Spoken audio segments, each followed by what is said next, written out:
Hey, bonjour tout le monde, François Macaille pour Écho du marché. Aujourd'hui, je m'entretiens avec une sommité de l'immobilier. Alors, quelqu'un qui est vrai, qui nous dit les vraies choses, en fait, qui a monté une structure très sérieuse.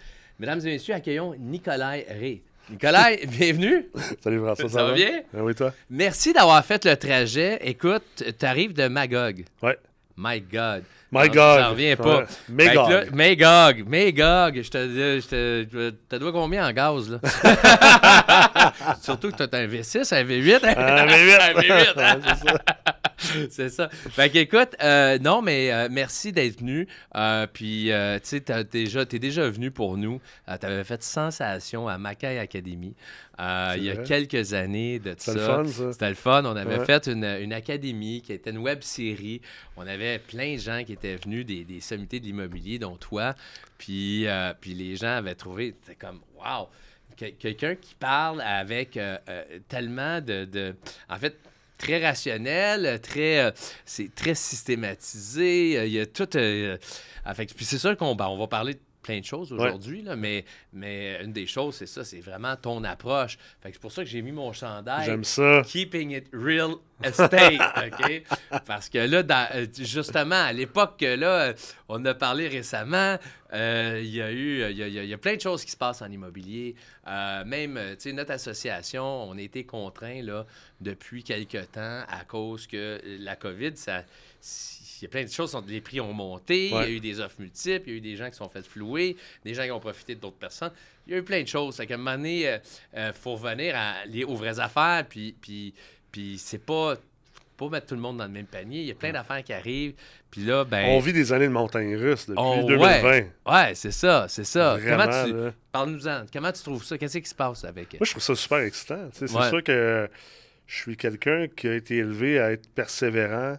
Je ne viens pas de grand-chose. Puis, tout ce que j'ai accompli dans la vie, autant succès et échec, ça a été par persévérance, dévotion, passion. Ouais. Fait que c'est sûr que je suis pas du genre, moi, à regarder les choses d'un point de vue négatif. Ouais. J'ai toujours tendance à dire, le verre est à moitié plein versus il est à moitié vide. C'est inné en moi. J'ai été élevé comme ça. Fait que c'est sûr que depuis les 4 dernières années, on va dire depuis 2020, le marché immobilier a été très particulier. Ouais. On dirait que tout s'accélère, les cycles de marché s'accélèrent, les phases de chaque cycle s'accélèrent, puis on vit beaucoup plus d'extrêmes. Puis on l'a vécu autant au niveau des prix. Les prix ont augmenté énormément. On l'a vécu avec la construction. On a construit beaucoup. Là, tout d'un coup, on a arrêté complètement de construire. Exact. Les taux d'intérêt étaient à quasi zéro. Là, ça a monté à 5 %. Là, c'est en train de redescendre. Fait que, après ça, les investisseurs immobiliers, mon Dieu, en 2019-2020, on était des vedettes. Il y avait des émissions de TV. Il y avait des articles sur les influenceurs, tout ça. Puis après ça, le vent revirait de bord, comme en 2021-2022, tout d'un coup, les investisseurs immobiliers sont des sales capitalistes profiteurs. Fait que c'est vraiment un 4 ans d'extrême. Moi, j'adore ça parce que je me dis, wow, c'est dans ces moments-là qu'on voit qui sont, tu parles de real, qui sont les vrais, qui sont les gens qui sont vraiment compétents d'une part, qui sont les gens qui sont vraiment passionnés. Puis c'est qui les gens qui sont persévérants? Parce que un bon marin, c'est quelqu'un qui est capable de pas seulement faire du bateau quand il fait beau, mais de faire du bateau quand il fait pas beau. De naviguer à travers les tempêtes. Exactement. Exact. Quand le vent il est de ton bord, c'est plus facile. C'est fun, mais quand le vent n'est pas de ton bord, le bon marin, il sait comment virer sa voile pour justement... ça. Puis il va amener ses passagers à bon port. Exactement. Fait que moi, ça m'excite, je trouve ça le fun. Puis c'est drôle parce que moi, ça m'a permis de commencer à parler davantage de ce qui me passionnait vraiment. Pas de ce qui me passionnait vraiment, parce que ça c'est pas tout à fait vrai, mais de ce qui me passionnait, mais j'avais pas de tribune pour ça. Parce que depuis, on se connaît depuis une dizaine d'années, à peu près, là. Depuis qu'on se connaît, tout le monde me connaît comme étant le gars d'ingénierie financière. Exact. J'avais fondé Ré-Harvey, une firme conseil en investissement. Après ça, j'ai fondé le collège Amrex. D'ailleurs, moi, je t'ai connu à l'époque, on remonte un petit peu en arrière, mais à Ré-Harvey, parce que moi, je trouvais, puis je vais te le dire, je suis pas l'ai peut-être déjà dit, mais je trouvais au départ, quand j'ai commencé à voir vos pubs, Ouais. première pub passée, puis j'étais là, ah, c'est quoi ça, Réarvé? C'est Investissement différent. immobilier. Je trouvais que Ouais. toute l'image, le branding que vous aviez était vraiment différent.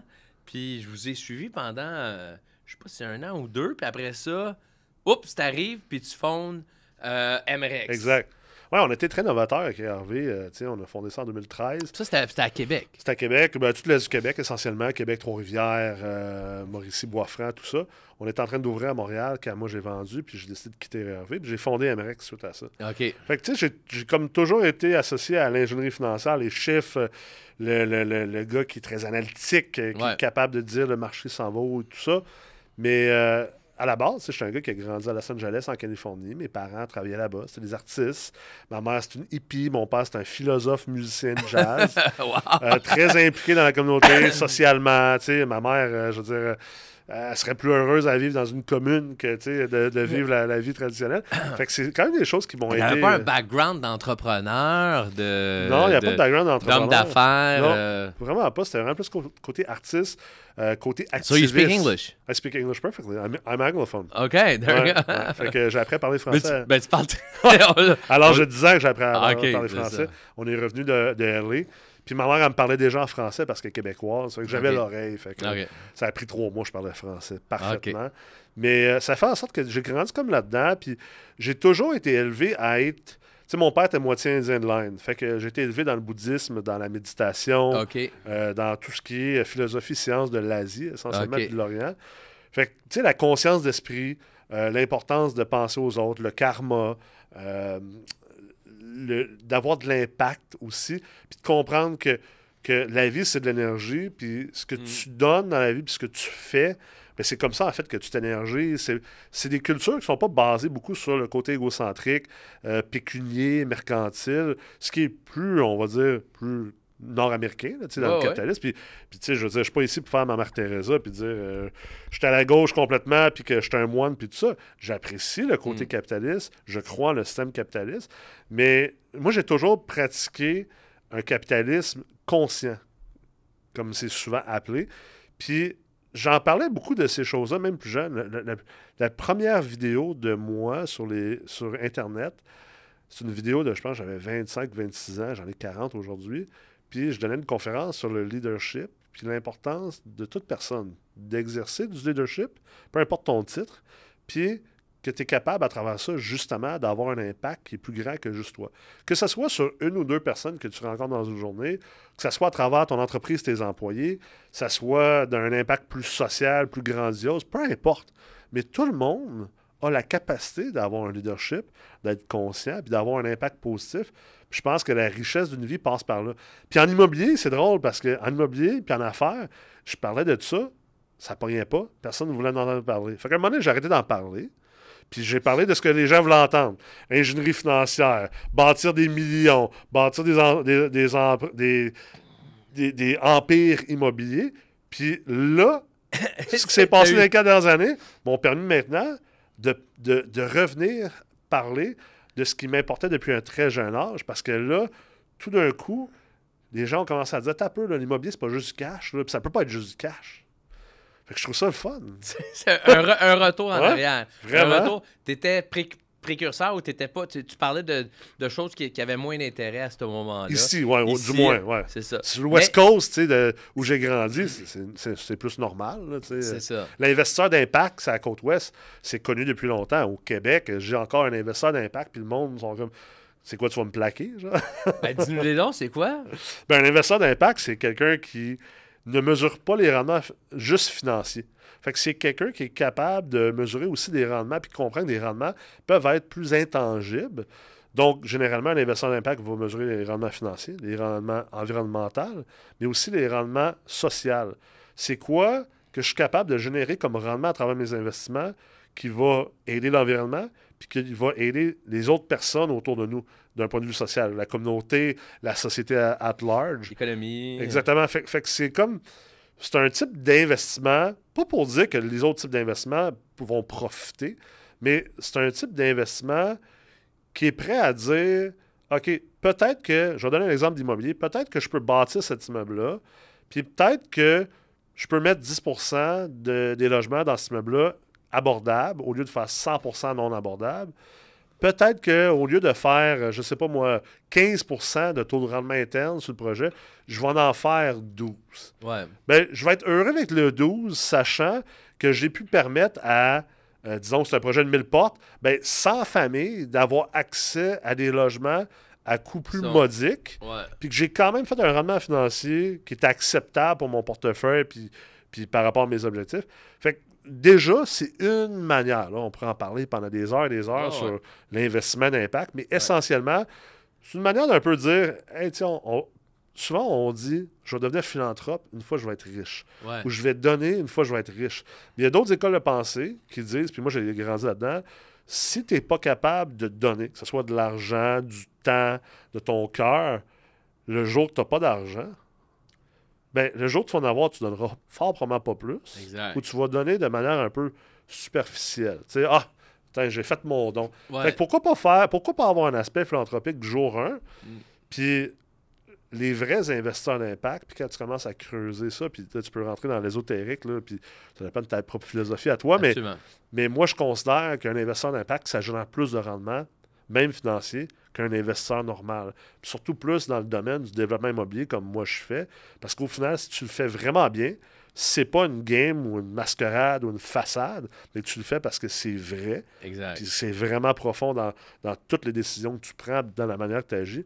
Moi, je pense que comme développeur immobilier, tu peux même générer des meilleurs rendements financiers que tous les autres développeurs immobiliers. Mais en plus, tu as généré du rendement positif au niveau social, au niveau environnemental. Fait que pourquoi tu ne voudrais pas faire ça? Exact. La vraie réponse, c'est que ça prend vraiment plus de compétences, plus de talent, plus d'énergie. Ça prend une différente mentalité. Ça prend une mentalité plus long terme. C'est ça. Faut que tu sois moins comme... Tu sais, on fait la différence souvent. Tout de suite, on analyse le building, puis l'immeuble, puis là, ben... Exact. Tu pars du mentalité... Pas juste mathématique. Tu pars du mentalité, mettons, de quelqu'un qui fait des flips à quelqu'un qui fait vraiment de l'investissement immobilier. Ben, c'est sûr que quelqu'un qui fait des flips va peut-être pas nécessairement être enclin à être un investisseur d'impact ou s'en aller vers ça. Un investisseur plus long terme qui est supposé être l'immobilier. Tu sais, l'immobilier, c'est pas supposé être in and out, on fait du cash rapide. Là. C'est un domaine, ça prend du temps, faire de l'argent là-dedans, puis bâtir ses valeurs. Ben, je trouve que ça s'enligne encore plus. Ça ne veut pas dire que tout le monde est obligé de devenir investisseur d'impact, mais moi, tu sens-tu plus que c'est quelque chose qui s'en vient au Québec? Que les gens ont ils portent plus d'importance à ça, qu'ils sont plus à l'écoute de ça? Parce que tu penses que ça va être une tendance qui s'en vient vers le futur? Je pense que oui. C'est-tu à cause de... Y a-tu des mouvements qui ont fait en sorte que c'est arrivé? Le Québec, on est toujours en retard un petit peu. On est toujours en retard des États-Unis. Souvent, on est comme un 5-10 ans en retard, même chose de l'Europe. Fait que c'est déjà quelque chose qui était très en vogue ou de plus en plus en vogue ailleurs. Généralement sur la côte ouest américaine puis canadienne. Ils sont tout le temps, ouais. Sont plus en vogue par rapport à ça. Ouais. Les pays scandinaves aussi, tu sais, on parle beaucoup des pays scandinaves, sont très innovateurs par rapport à ça. Fait que je pense que c'est juste un mouvement naturel puis une évolution naturelle vers le Québec, mais Est-ce aussi... que c'est plus socialiste ou... Est-ce que c'est plus socialiste? Ça dépend comment que les gens définissent le socialisme. Je pense que, sans tomber dans le socialisme pur, je pense qu'il y a des composantes de socialisme qui s'insèrent là-dedans. C'est un capitalisme qui est plus socialiste, peut-être, qui est plus conscient. Je verrais ça comme un hybride, essentiellement. Puis, je pense aussi le fait que les gouvernements ont créé une crise du logement. Puis ça, il y a très peu de gens qui sont game de le dire, mais moi, je le dis parce que c'est pas vrai que les investisseurs immobiliers ont créé la crise du logement. La crise du logement a été créée par la bureaucratie puis l'inefficience au niveau gouvernemental. C'est pour ça qu'il y a une crise du logement aujourd'hui. Puis pourquoi tu trouves ça intéressant? Ça ne te dérange pas de développer un petit peu là-dessus? Parce que les gens qui nous regardent, c'est effectivement, c'est souvent le propriétaire, il veut faire plus d'argent, puis c'est à cause du propriétaire, puis c'est à cause de ci, c'est à cause... Puis là, ben OK, les gouvernements, fait que là, tu dis l'inefficacité des gouvernements ou l'inaction des gouvernements. Fait que dis-nous-en plus là-dessus. Comment tu vois ça? Souvent, les gens vont attaquer le capitalisme, puis tu sais, moi, je suis quelqu'un qui est très... je suis très middle ground, comme on dit en anglais. Tu sais, le bouddhisme, c'est en fait d'être toujours dans la voie du milieu, de jamais être dans les extrêmes. Fait que je peux pas dire que je suis un capitaliste à l'extrême, je suis pas un socialiste à l'extrême. Je pense qu'il y a du bon dans tout ça, puis je pense qu'il y a une voie de milieu qui est à adopter, qui est probablement la meilleure ou l'optimale, si on veut. Puis, dans le cas de la crise de logement, exemple, on va dire, bon, la crise de logement existe parce que les propriétaires veulent tout le temps charger plus cher.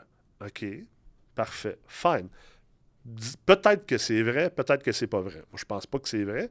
Je pense que les propriétaires, à la base, comme tout investisseur, veulent faire un rendement correct par rapport au risque qu'il prend, puis par rapport au coût d'opportunité. C'est-à-dire, qu'est-ce qu'il peut, dans quoi qu'il n'investit pas pour investir là-dedans, puis ça vaut-tu la peine? De faire en sorte qu'il s'en va geler de l'argent là. Exact. Sans prendre des risques. C'est ça. C'est pas vrai que c'est de l'avarice pure. Puis les gens qui disent ça, ils comprennent pas c'est quoi le capitalisme. Non. Le capitalisme, d'ailleurs, c'est un système qui est supposé de faire en sorte qu'il y a une liberté. Il y a un esprit libre là-dedans. Absolument. Fait que le propriétaire peut charger autant qu'il veut jusqu'à temps que quelqu'un est prêt à ne plus payer pour ça. Exact. Là, la problématique qui arrive, c'est qu'on est venu faire de l'interventionnisme au niveau gouvernemental au Canada. Puis, ce qu'on a décidé de faire, c'est de dire, ben, essentiellement, c'est très lourd aller chercher des permis, faire des changements de zonage pour faire plus de logements. Après ça, on a joué avec les taux d'intérêt. Après ça, on a joué aussi avec les règles bancaires pour faire en sorte que ça prend plus de mise de fonds. Les taux d'intérêt ont augmenté aussi les mises de fonds. C'est devenu un calvaire, essentiellement, être capable de construire d'autres logements parce que c'est tellement compliqué au niveau municipal. Tout ça fait en sorte qu'on a un problème au niveau de l'offre et la demande. Exact. On a trop de demandes par rapport à l'offre. C'est-à-dire qu'il y a trop de monde qui ont besoin d'un logement versus le nombre de logements qui existent.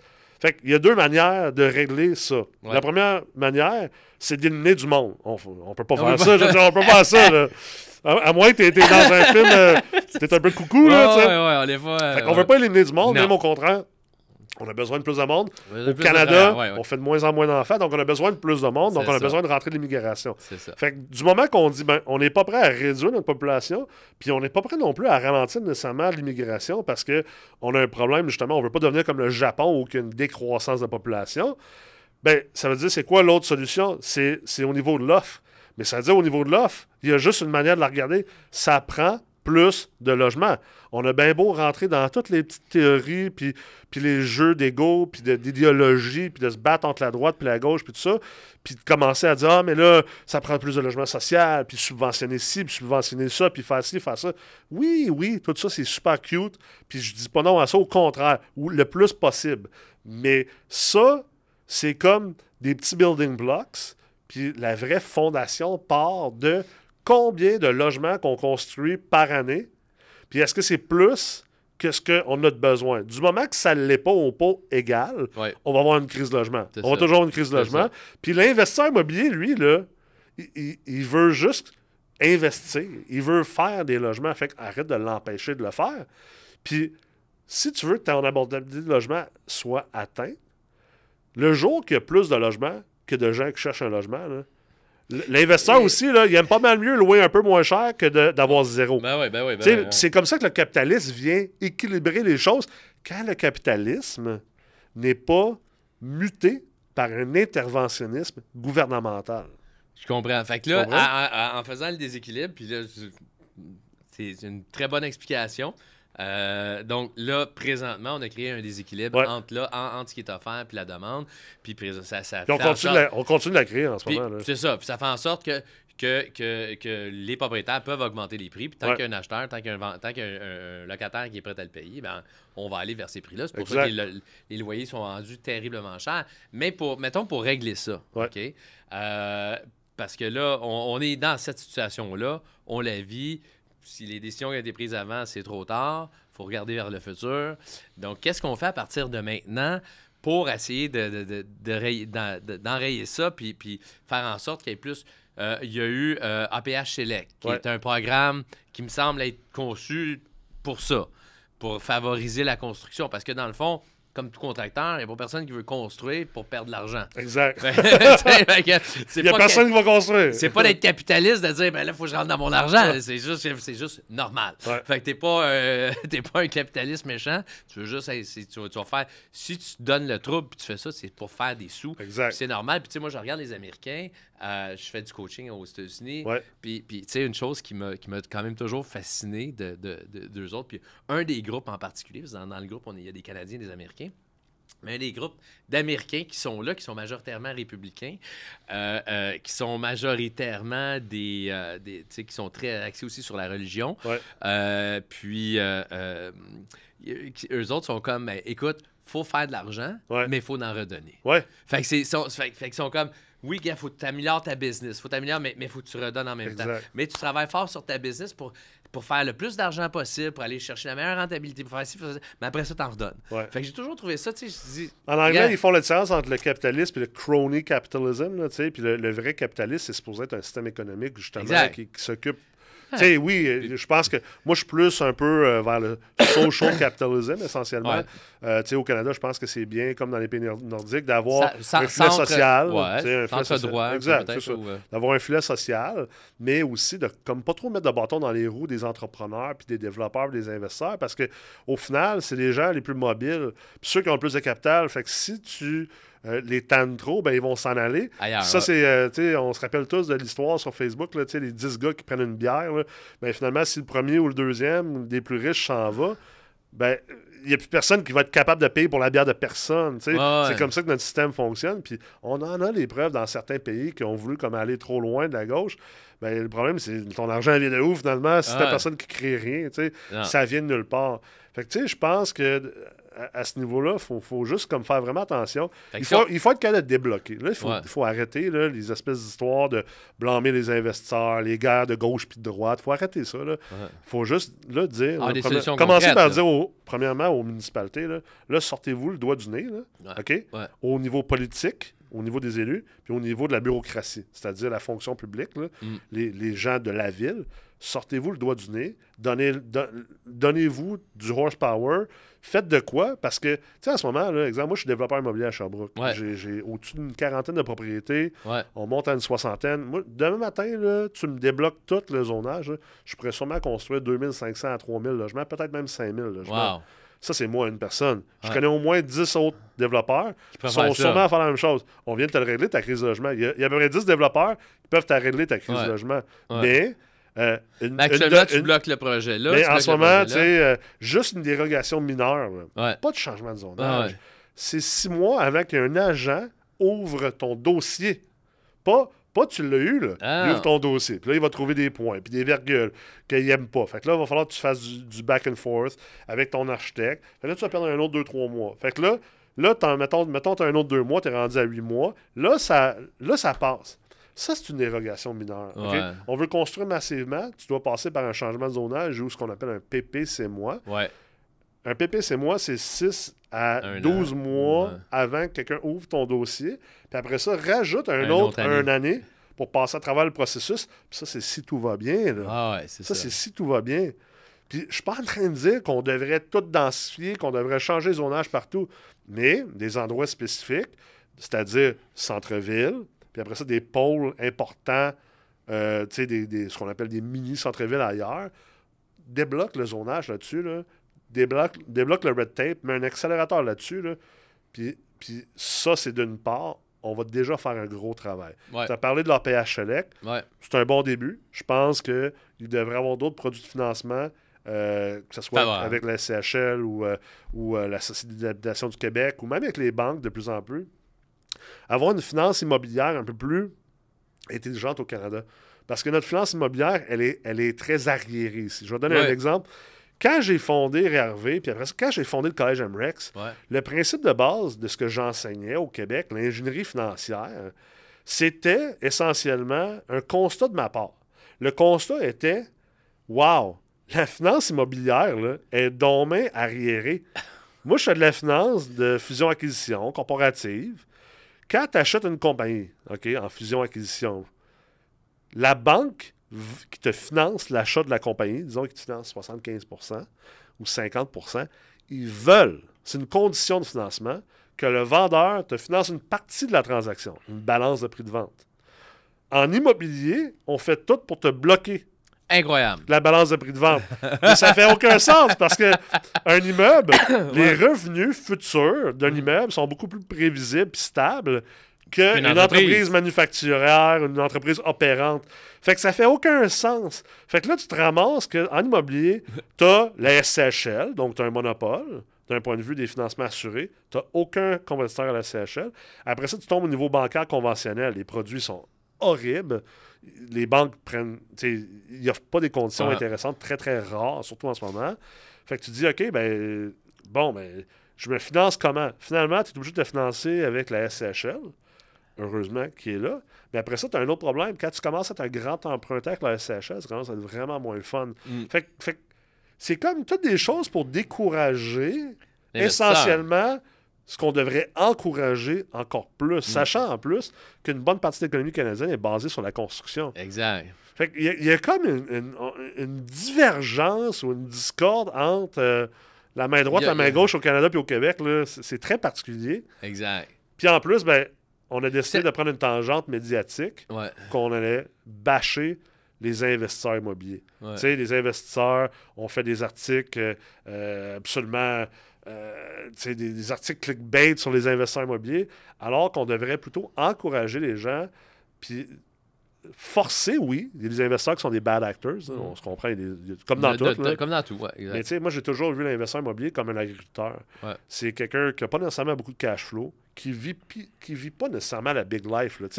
Oui, Instagram, je comprends les Ferrari et tout ça, là, mais la plupart des investisseurs immobiliers, là, ils vivent une vie très, très honnête, très humble. Absolument. Ils s'occupent de leur bloc, s'occupent de leur building, il y a de l'argent qui rentre. Ils espèrent aller en Floride plus tard, quand ils vont être plus vieux. C'est ça. Ils ont pris des risques, ils ont remis à plus tard le fait de profiter de leur argent pour pouvoir faire de l'investissement immobilier.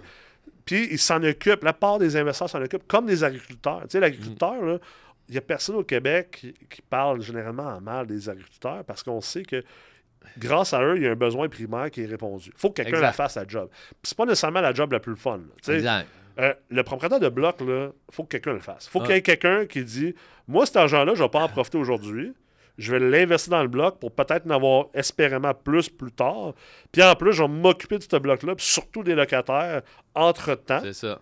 Qui est souvent un travail très ingrat dans notre société parce que bref, pour bien des raisons, il me semble qu'on ne devrait pas taper sa tête de ces gens-là. On devrait comme faire « Hey, tu sais quoi, vous faites une job importante, vous aussi, c'est un besoin primaire. » Exact. Au lieu de dire « Ouais, mais c'est un besoin primaire, on devrait pas les laisser investir et profiter du dos du monde. » Est-ce que les agriculteurs profitent sur le dos du monde parce qu'on a besoin de manger?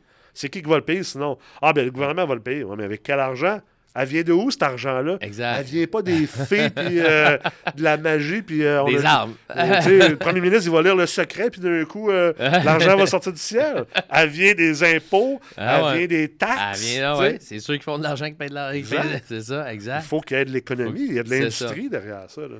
Puis c'est pour ça que j'ai toujours trouvé ça vraiment intéressant. Il y a 2 points là, que je veux revenir. Mais de un, juste le titre ingénierie financière,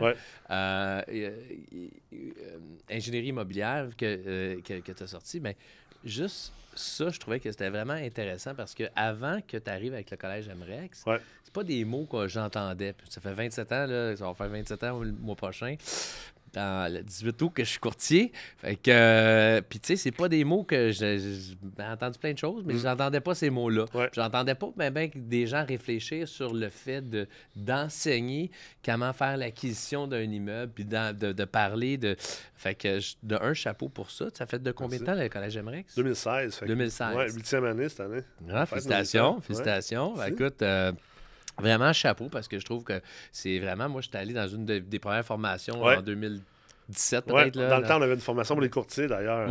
On a enseigné aux courtiers les bases de l'ingénierie financière pour pouvoir communiquer avec leurs clients plus investisseurs, justement. Exact. Fait que moi, j'ai toujours trouvé que c'était fantastique ce que tu faisais avec ça. Puis moi-même, quand j'avais été suivre la formation, j'avais trouvé ça très, très bon parce que c'était pas un langage, même si t'es courtier, que t'es super familier, à moins que tu fais longtemps que t'en fasses. Tout ça. Mais c'est ça.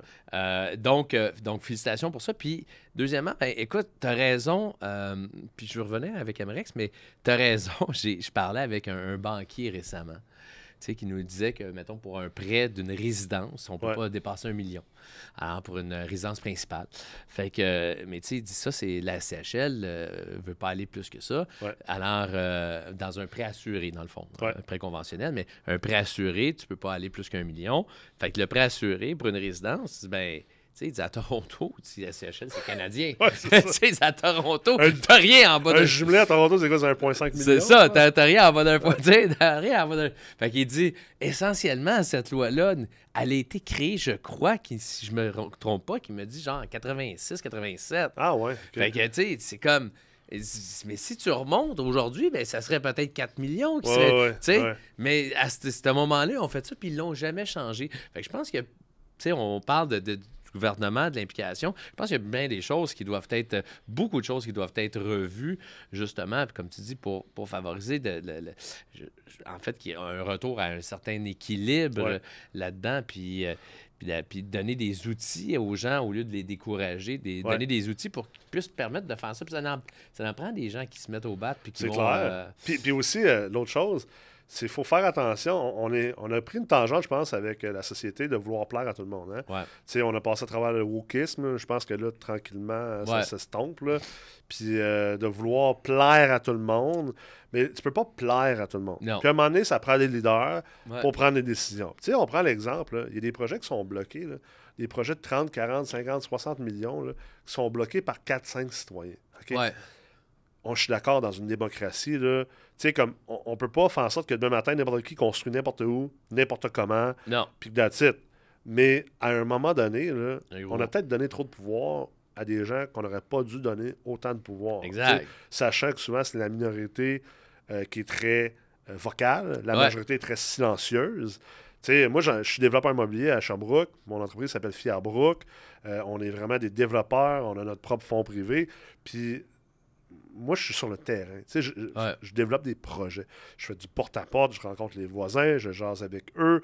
On organise des consultations publiques pour nos projets avant même de dessiner des projets. On a vraiment une manière très particulière et différente, très innovatrice de travailler dans le développement immobilier. Tu sais, habituellement, un développeur immobilier va acheter un site, il va faire ses plans, il va déposer ça à la ville. C'est comme s'il vient s'imposer sur le site. Okay? Puis la mentalité en immobilier a toujours été, c'est mon terrain, c'est moi qui l'ai payé, c'est moi qui vais le faire. C'est pas vous autres qui allez me dire. J'avoue que, tu sais, je comprends que des citoyens, puis des élus, puis des fonctionnaires sont tannés de cette recette-là. Je suis d'accord, ça fait pas tant de sens. Nous autres, ce qu'on fait, par exemple, chez Fierbrook, c'est que on achète un terrain, des fois même avant de l'acheter, ou des différents immeubles ensemble, on va déjà aller consulter la population. Ouais. Fait que j'en ai un terrain récemment, je le notarie dans les jours à venir. Ça fait déjà 3 mois que je fais des consultations publiques avant de notarier. J'ai fait du porte-à-porte, on a rencontré, on a cogné aux portes de 176 voisins du projet, un samedi matin puis un dimanche après-midi. On n'a pas réussi à parler aux 176, mais quand même, on a quand même cogné aux portes. Après ça, on a déjà tenu 2 séances de consultation publique où on invitait les gens. C'est comme la politique municipale qu'on se retrouve à faire, mais c'est pas facile de faire sortir le monde. Tu le fais en amont. On le fait en amont. Mais tout ça pour dire que c'est pas facile de faire sortir le monde. Parce que le monde sont occupés. Le monde a d'autres choses à faire. Les gens qui sortent, c'est comme dans les élections municipales. C'est quoi les taux de participation? Genre 20-30 là, tu sais. Mais qui sort? Les 3 outrés qui n'ont rien d'autre à faire. Absolument. Qui sont juste outrés parce qu'ils sont outrés. Parce qu'ils haïssent le capitalisme. Parce qu'ils haïssent le développement. Parce que ils ont fait confiance. Ça va nuire à leur personne. Une fois, ils ont fait confiance à un développeur, puis le développeur, il n'a pas été de confiance. Je comprends. Mais en même temps, c'est comme, c'est pas parce que ta première blonde à 14 ans, elle t'a triché, que finalement, toutes les femmes sont pas correctes. À un moment donné, reviens-en. C'est ça. Fait que je pense que ça aussi, c'est quelque chose qu'on doit regarder pour... Je sais pas comment le changer exactement, faire en sorte que ça prend plus d'opposition pour pouvoir bloquer des projets à certains endroits précis. Je suis d'accord. Quartier de maison, un développeur arrive et il veut faire un 12 étages.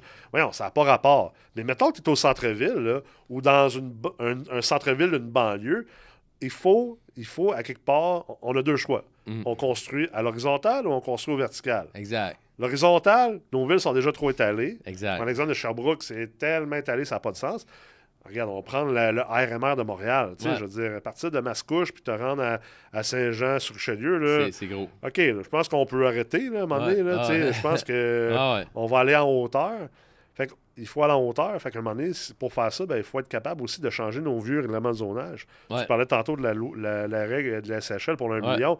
Les règlements de zonage là, sont assez passés date aussi. Absolument. Il faut être capable de changer ça. Puis même changer nos codes de construction. Il y a des codes de construction qui ne permettent pas de faire des constructions abordables à cause que, exemple, il y en a un, c'est à cause du feu. Tu es obligé d'avoir comme 2 sorties fermées.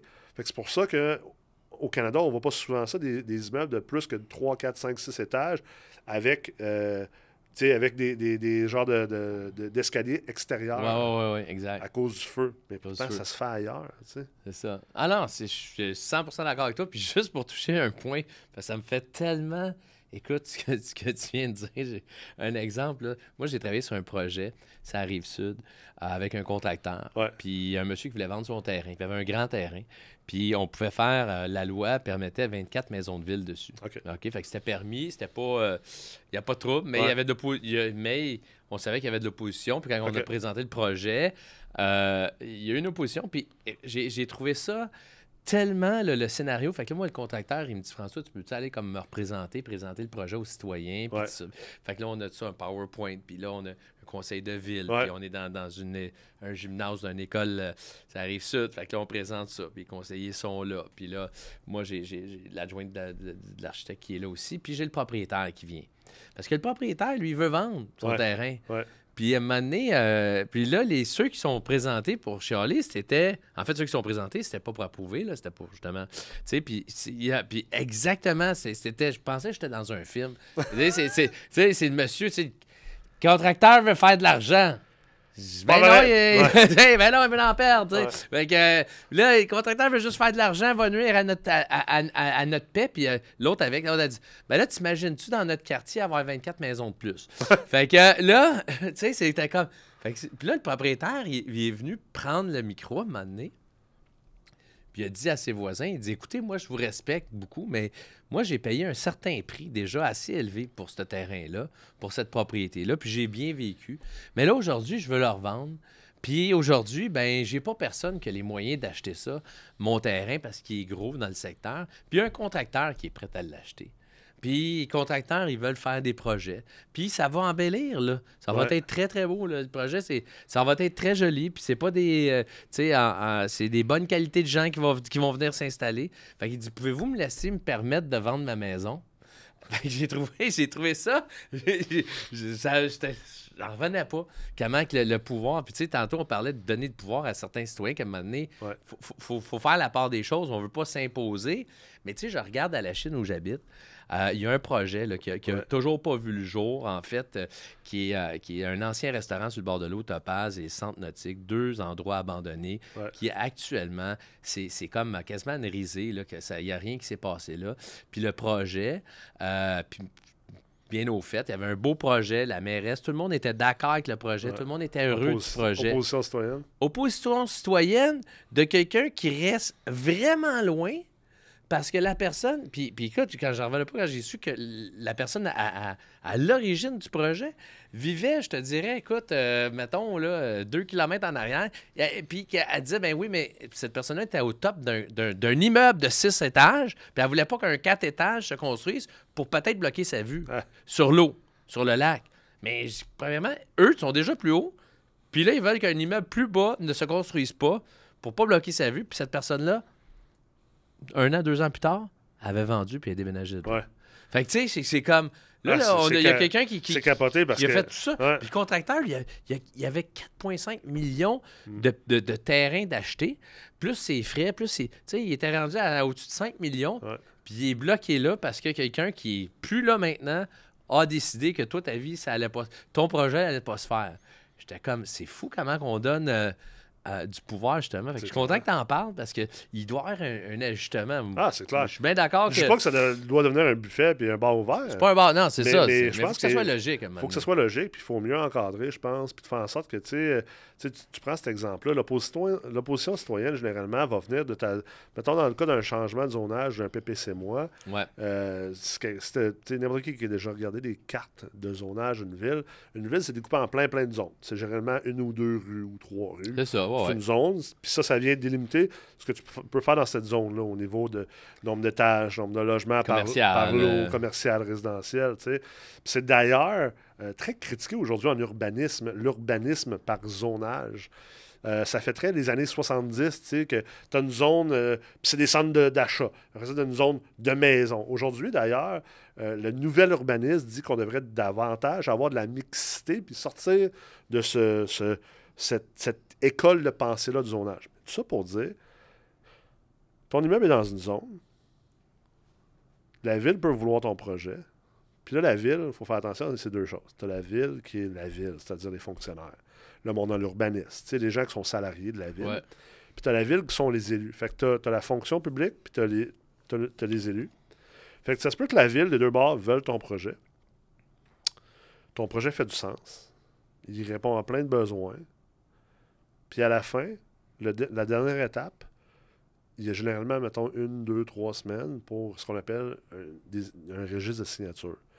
Ça, c'est les gens qui habitent dans la zone ou dans une zone contiguë, donc une zone qui touche, ou les gens qui sont propriétaires. OK? Puis là, ça prend X nombre de signatures pour forcer un référendum. Si ça l'arrive, la ville a le choix de deux choses. Soit aller dans le référendum, ça coûte cher à tout le monde, à tous les citoyens, puis là, on veut de l'abordabilité, fait qu'on ne devrait pas aller là-dedans, ou on bloque le projet carrément, puis on dit au promoteur, recommence. Ce qui coûte cher encore une fois, à qui? Au end-user qui est le locataire, le citoyen, tout ça. Mais là, dans les gens qui sont habiles à voter, donc les gens qui sont habiles qui ont le droit de signer pour le registre pour compter comme un vote contre le projet, il faut que tu sois résident là, peut-être 18 ans et plus, puis il faut que tu sois résident là depuis le début de l'année. Mais ça veut dire qu'un locataire, là, il est arrivé en janvier dans la zone, là, il peut signer contre le projet. Puis ce locataire-là, ça se peut que l'année prochaine, il déménage. Pourquoi cette personne-là peut bloquer un projet? Sinon, ça peut être un propriétaire. T'sais. Fait que même là, tu te dis, OK, c'est quand même, quand tu commences à creuser, là, c'est quand même particulier. Tu vois, moi, j'en fais beaucoup de porte-à-porte en amont. Puis la plupart du monde sont comme, je m'en sac. Faites-le votre projet. Ouais, c'est le fun. Ouais. Mais il y en a 12 qui ne le veulent pas, ou il y en a 6 qui ne le veulent pas. Puis le pire, c'est que dans les 6, tu sais, regarde, j'en ai fait des projets où il y a eu des signatures. C'est particulier. Après ça, on décide d'aller les rencontrer. Ça, c'est dans nos premiers projets, avec on développe notre recette. Écoute, il y en avait 2 dans les signatures qui avaient déménagé, qui n'étaient même plus là. Puis il y en a un qui est décédé. Là, tu te dis, aïe, le projet il est bloqué. Là. À cause de personnes qui ne sont plus là ou décédées? Si ces 3-là ne sont plus là, le projet n'aurait pas été bloqué parce qu'il n'y avait pas assez de signatures. OK, ça, non. C'est spécial. C'est spécial. Fait que ça prouve que... le système est brisé. On va se le dire. Là. Il y a une mise à jour qui s'impose. Le système est brisé au niveau de l'habitation. Ouais. Je pense que le système est brisé sur bien des affaires. Là. Puis moi, je ne suis pas un gars de politique, mais je pense que le système est brisé au niveau financier aussi. Société va mal. La société va mal. Ça, moi, je suis pas du genre là. Je suis du genre, il y a toujours des opportunités. Il y a des solutions devant nous. Il faut juste comme arrêter de se lancer des pointes et dire, OK, on le fait-tu? Là? Ouais. Est-ce qu'on veut qu'il n'y ait plus de crise de logement? Parfait. C'est pas compliqué. Là. C'est vraiment pas compliqué. Là, pendant les 2 prochaines années, là, tout ce qui est à telle place, zonage limité. Puis permis donné en dedans d'un mois. Bingo, là. C'est ça. Il est réglé. C'est réglé ta crise de logement. Là. Puis taux d'intérêt coupé de moitié sur tous les projets de logement abordable. Hey, t'en veux de logement abordable? Check bien ça, il va en avoir du logement abordable. Tu peux pas juste te fier sur des gars comme moi qui vont en faire pareil. Non, c'est ça. Puis tant mieux, j'encourage le monde à faire comme nous. Puis je le partage dans nos enseignements au collège, qu'il y a d'autres manières de faire de l'immobilier. Tu peux faire de l'immobilier d'impact, mais je suis aussi un réaliste. Ouais. Je sais que la majorité des investisseurs sont peut-être pas là dans leur tête. Non. Fait que même si on en parle, puis même si on encourage d'autres à le faire, il y a pas... il n'y a pas un assez grand scale pour vraiment régler la crise du logement aujourd'hui. Le scale, il est simple. Ouvrons le développement. Arrêtons de bloquer ça. Hey, aujourd'hui, je pense qu'on va appeler le podcast « Réglons la crise du logement avec Nicolas Hero ». C'est une grosse commande. Une grosse commande. Ah ouais. Mais Nicolas, dis-nous donc, là, qu'est-ce qui se passe avec... bon, là, puis écoute, je te remercie parce que je trouve que c'était vraiment très, très instructif. Puis très, très intelligent, très instructif ce que tu as dit. Puis je suis certain qu'il y a plein de monde qui vont te regarder puis vont dire « Wow, OK, ça fait vraiment, vraiment, vraiment beaucoup de sens. Ouais. » Puis on est très heureux d'avoir appris ça. Mais dis donc, là, qu'est-ce qui se passe avec toi, avec MREX? C'est quoi tes plans? Qu'est-ce que le futur, l'année qui s'en vient, 2025, qu'est-ce qui se passe avec Nicolas? Ben, ce qui se passe avec Nicolas, je pense, j'ai eu 40 ans cet été. Félicitations! J'étais au Portugal juste avant toi. Ah ouais, ben ouais, ben bravo, on s'est 40 manqué ans. un peu. Ben ouais, absolument. La Fait prochaine fois, la prochaine fois, on va avoir du Ouais, fun. ouais. Ouais. Mais là où j'en suis à ma vie, tu sais, ça fait 18 ans que je suis en affaires. Ouais. Puis je pense que je suis à une partie de ma vie plus mature comme entrepreneur, comme investisseur. Fait que pour moi, tu sais, MREX, le collège MREX a 8 ans. Je suis beaucoup dans la pérennisation de cette institution-là. C'est-à-dire, je ne suis pas dans le day-to-day du collège MREX. Il y a un staff super bon en place, il y a une direction qui a été mise en place.